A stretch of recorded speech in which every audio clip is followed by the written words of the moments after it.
Welcome to Live Label Free, the podcast, where we talk about all things eating disorder recovery, autism, entrepreneurship, and so much more.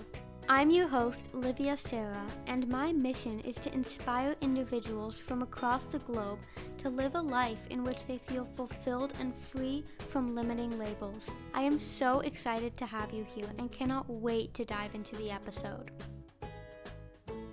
Hello, my friends. Welcome back to another episode of the Live Label Free podcast. Today, we are going to be chatting about a highly requested topic, and that is, how do I cope with weight gain? The reason I felt called to record an episode on weight gain is because recently I have gained weight. And if you follow me on Instagram, you know I shared how I've generally just been eating more food and I've outgrown my clothes. And I just want to stress how okay that is. Weight gain is so demonized in our fat-phobic society, especially when it comes to people who are quote-unquote weight restored or already at a quote-unquote healthy BMI, which I'm not even going to get into right now because that's a whole nother topic. But if you are nourishing your body and honoring your hunger, and the result of that is weight gain, then your body probably needs to be gaining weight. And I know not everyone may agree with me on this, but our bodies are so incredibly smart and they will adapt and they will adjust in order to reach their naturally happy place that each and every one of us has. Now, with that said, I know weight gain is still a very difficult process. Knowing that you need to gain weight doesn't make actually gaining weight any easier. It's a mental process just as much as it is a physical one. It's not that bigger thighs actually changes anything about you. It's that we attach so much value to the way we look that we believe we're less worthy in a bigger body. And when we realize our clothes have become too tight, it's not actually the tight clothes that make us feel uncomfortable. I mean, of course, wearing jeans that literally suffocate your legs is not comfortable. But I am talking about this idea that needing to buy new jeans or going up a size is really what you're uncomfortable about. Otherwise, you wouldn't have tried to fit into the suffocating jeans in the first place. So this episode is really meant to give you a new perspective on weight gain and changing bodies so that you can shift your mindset to acceptance rather than resistance. Because you know what they say, pain is inevitable, but suffering is a choice. Suffering is the result of pain plus resistance. And no one wants to suffer, especially because weight gain is hard enough. So I'm going to be addressing both the physical and mental aspects of weight gain, and I'll be sharing 8 tangible tips that really helped me. And I do want to stress the me in that sentence because what worked for me may not work for you, and the other way around. So from this episode, take what you need and leave what you don't, because recovery and life in general is a personalized process, and the choices you make to support your own journey will be unique to you and won't work for everyone. So my very first tip when it comes to coping with weight gain is to aim for acceptance rather than love. And throughout this episode, acceptance will definitely be a recurring theme, so watch out for that. But as most of you know who listen to this, there's several people on Instagram, whether that be women, men, people who don't identify as a certain gender, really all different kinds of people from all different kinds of walks of life that are promoting body positivity, body love, embracing fat rolls, touching thighs, cellulite, and several other aspects of our bodies that diet culture has taught us to hate about our bodies. And while this is absolutely amazing and beautiful to see that these people have found a loving relationship with their body, I know this is also a very unrealistic standard for the most of us, and especially those of us in recovery from disordered eating or any type of eating disorder. And I just want to remind you that that's okay. You don't need to love your body, but that doesn't mean you can't accept it. I mean, just think about it. And I'll give you an example to put this kind of idea of acceptance rather than love into perspective. So for example, we all need to go to the bathroom every day. And I think I can go out on a limb and say that most of us don't love going to the bathroom, but we accept the fact that it's a daily activity and therefore we don't complain. And maybe this is a silly comparison, but you get my point.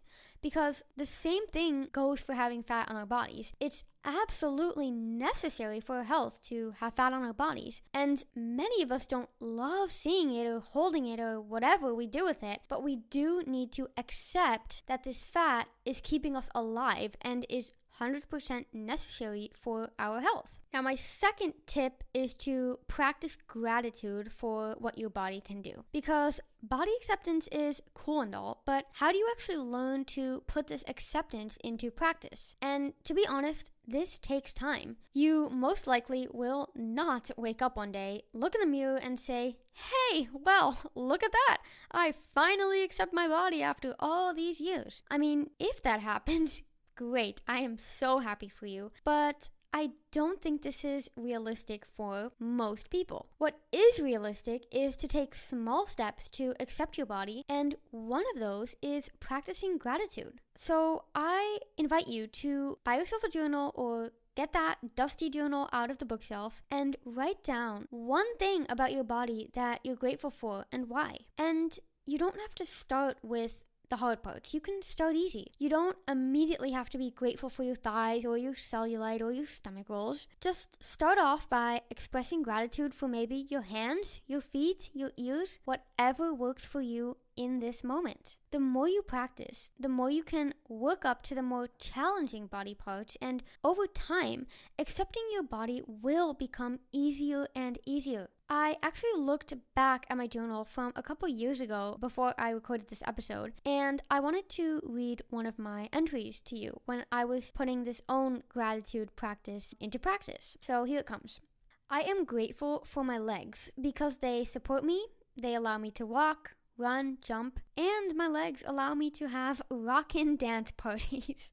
So as you can tell, it really doesn't have to be complicated, and practicing gratitude for one body part literally only takes less than 10 seconds. And it may seem silly at first, but trust me, expressing gratitude for each part of my body was truly a game changer in my recovery and body acceptance journey. Now, my third tip for you today is to stick affirmations where you can see them. And this is something I personally never needed to do, but it is something that a lot of my clients and people I know from treatment and people I know through Instagram have really benefited from. And it's kind of similar to expressing gratitude for body parts, but it's also really helpful if you feel positively confronted every time you look at yourself. So affirmations act as a reminder of, hey, it's okay, and they can aid in keeping you cool when you find yourself upset at what's staring back at you. So some suggestions for affirmations are, I look beautiful today, or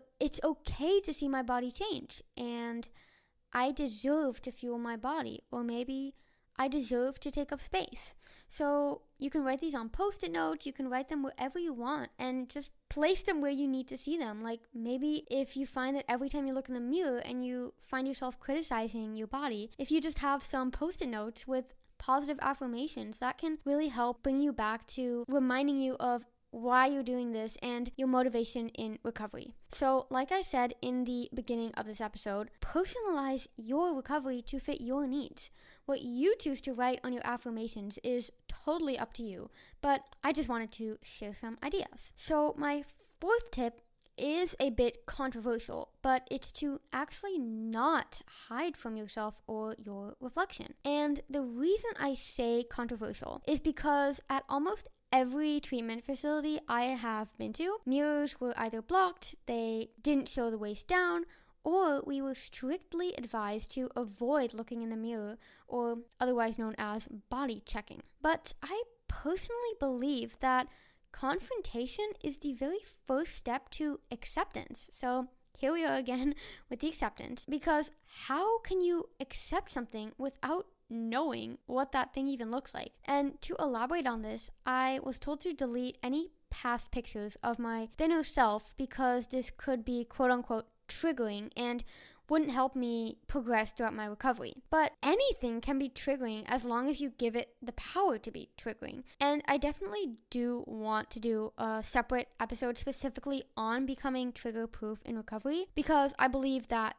too is incredibly important to a sustainable and long-lasting recovery. So, like I said about personalizing your recovery and choosing which tips you take and which tips you leave, I do know many people who have found that avoidance does in fact help their healing process. And it's just something that personally never helped me. And that's okay, because I believe you can only accept and embrace change when you are aware of the change, like I mentioned earlier about how you can only accept something if you know it actually exists. And for me, avoidance often led to frustration and honestly wanting to rebel and go against the rules. And to give another example from Carolina House is when I went on my first pass, and this was actually going home to my aunt and uncle's house for the first time. So being away from the treatment facility for the first time is what they would call a pass. And I hadn't been able to see how I looked in the mirror for months. So the first thing I went to do when I got home was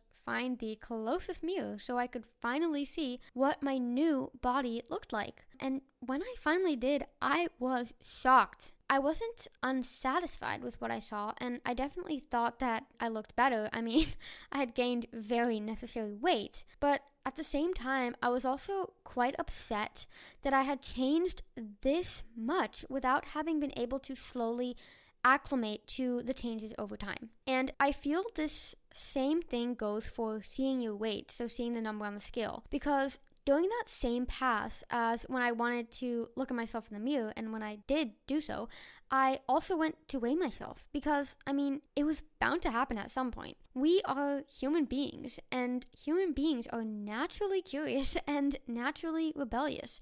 I mean, think about a little kid who isn't allowed to go play in the playground, and they have to sit still and just not do anything. I mean, that kid, whenever he gets the chance, he's going to run and play in the playground, because we naturally want to do things that other people say we're not allowed to do. So, same with restricting and binging. I mean, if you forbid yourself of eating a certain food, your body will naturally compensate by overeating these foods as soon as you get the chance. And this is really the phenomenon behind extreme hunger, because if we've restricted ourselves of food, of specifically certain foods for such a long time, as soon as our body perceives that we are no longer in a famine environment, and as soon as our body perceives that there is in fact food for us, we will do everything we can, and our body will send out cues signaling to us that we need to get as much food inside our bodies as possible. And I could honestly ramble on and on about how any kind of force does not work in the long term,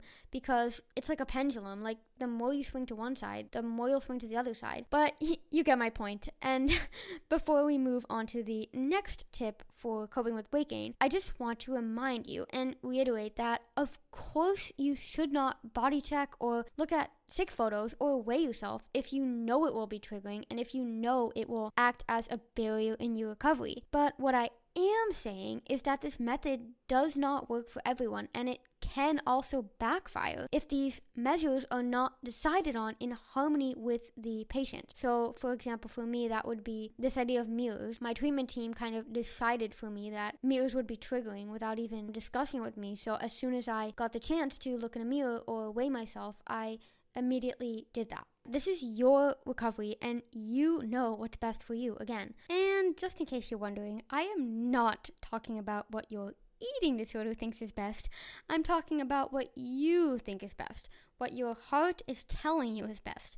And here you have to be brutally honest with yourself and evaluate what you need in your recovery every step of the way. So tip 5 was bound to be in here somewhere, and that is to treat yourself to a new wardrobe if you are gaining weight or if you have gained weight. And shopping for new clothes can be so challenging for several reasons, from realizing you have to get rid of clothes because they no longer fit you, to the actual part where you're in the store and can no longer purchase the smallest size. But here's the catch. Clothes are meant to fit you, not the other way around. And I've got to be honest and say that during the whole weight gain part of my recovery, growing out of my clothes was definitely one of the hardest parts. All my life, I was used to purchasing the smallest size.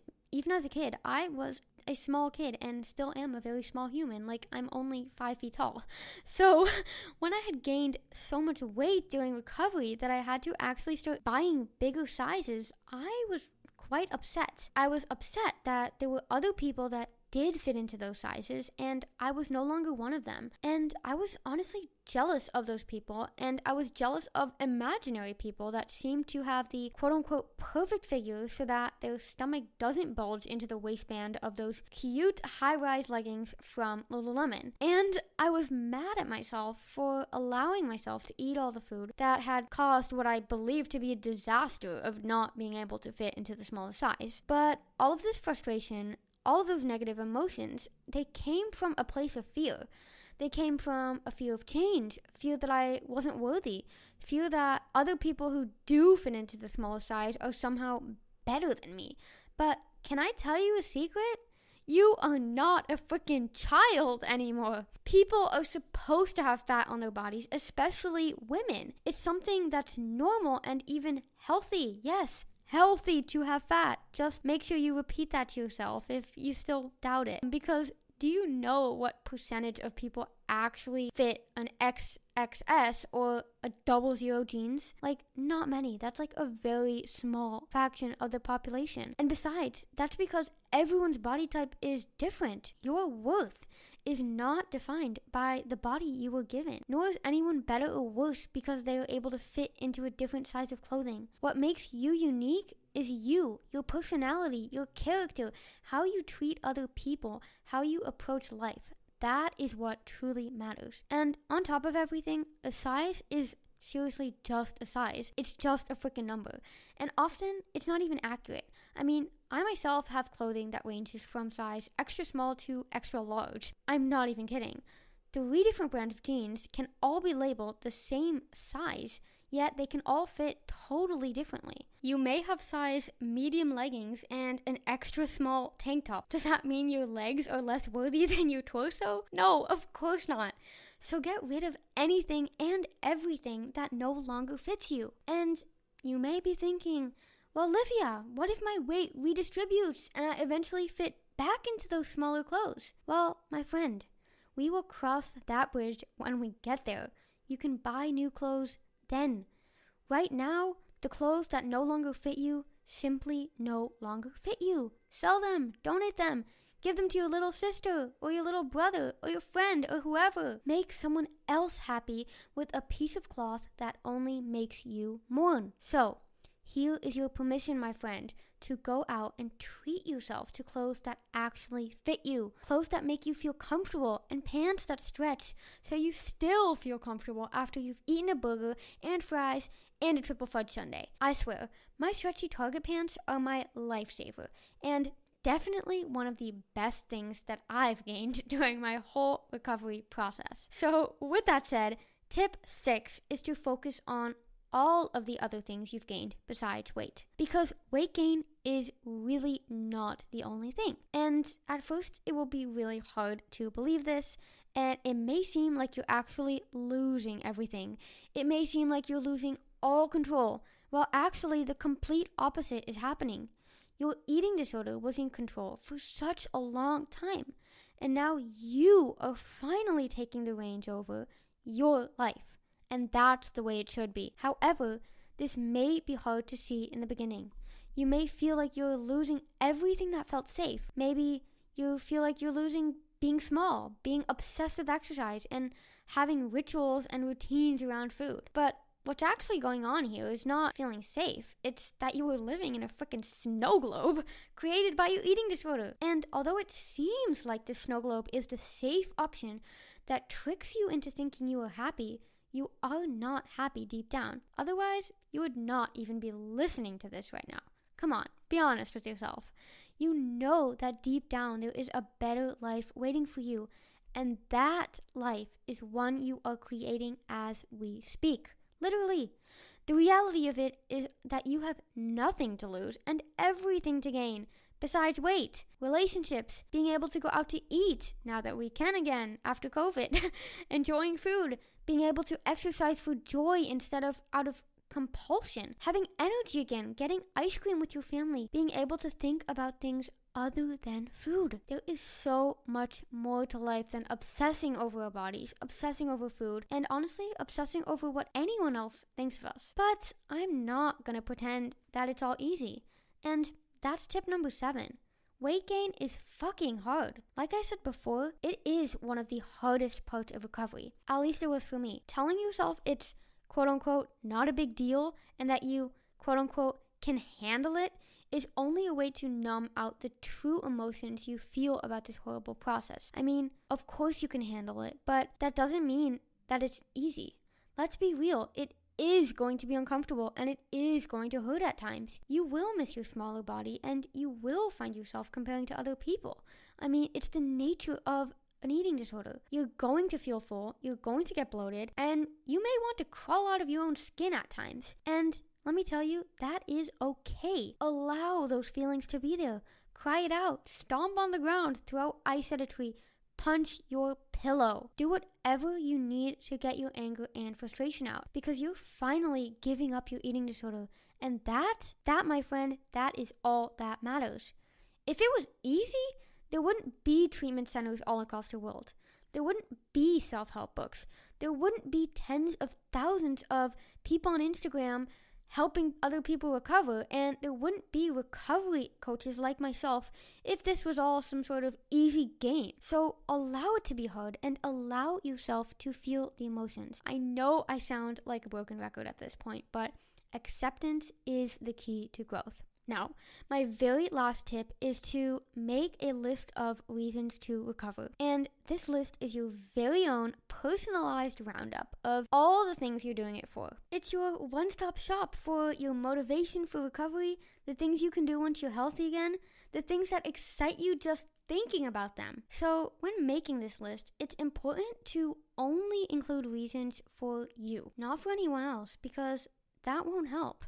You're not doing this for anyone else, even though maybe it seems sometimes like you're eating dinner with your family for your family. You're not eating for your family. I mean, it's your body. You are eating for you. And other people, of course, are happy when you're eating because it shows they love you. And they know that this is ultimately helping you to get to a place that's healthy for you.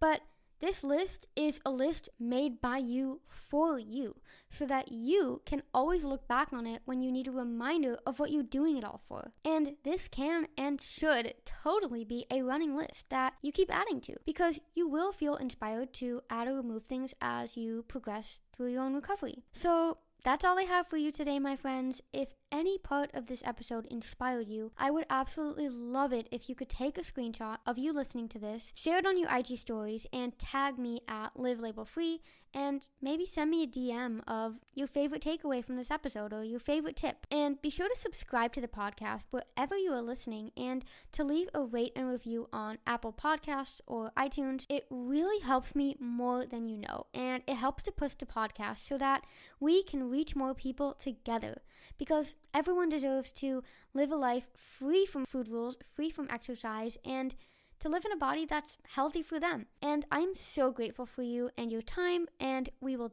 definitely chat again soon. Bye, my friend.